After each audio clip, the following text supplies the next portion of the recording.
what does a next generation board director look like?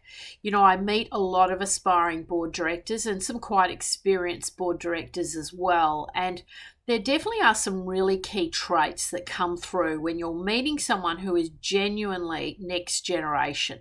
First and foremost, they're really, really across the brief. They're very smart individuals and they have taken time out to really study what a good board director does and should know. They're right across all the fiduciary requirements. They have usually done quite a bit of education and training, and they're not just setting and forgetting. What I'm noticing is the people who are really, really setting themselves apart in this space are constantly learning. They're right across the latest regulatory issues. They're right across cybersecurity events. They're right across what they need to know about ethics in the boardroom, artificial intelligence in the boardroom. They're going off and getting educated if they've got a knowledge gap. So what you're seeing is a much higher degree of professional development on a continuous basis happening. So that's the first hallmark, in my opinion, of a next generation board director. The second key hallmark is that they're really sharing their thought leadership on the social media and business platforms.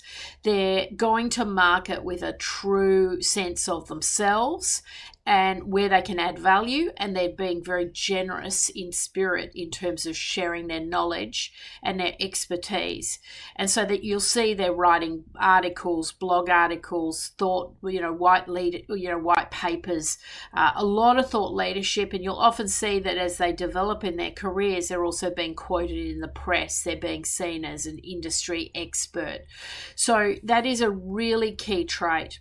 And then the final trait is this true sense of what's right and wrong. They just have a deep sense of business ethics, high levels of integrity, but just a very clear understanding of what's right and wrong. And that you'll often notice that they're making commentary on things that they're observing that are wrong in the board director market.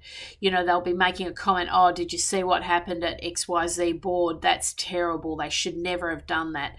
You get this kind of commentary, so you get this complete sense that they do have a really good understanding of what's right and wrong, and when boards trip up, they can see it immediately, and they've got a really strong opinion on what they should be doing differently. And that's really important because you want people in the boardroom with opinions, with views, with entrenched business ethics, a really good understanding of how you can manage and juggle multiple stakeholders to achieve the right outcomes. So it's really, really interesting what I'm seeing. I'm definitely seeing a lot more people want to work in this space, and a lot more people who are really taking a very professional approach to it, which is really rewarding to see, because it gives us a sense of confidence that in the long term we're going to have this fabulous talent pool of next generation board director talent. And of course I want to be involved in placing that talent into the boardrooms.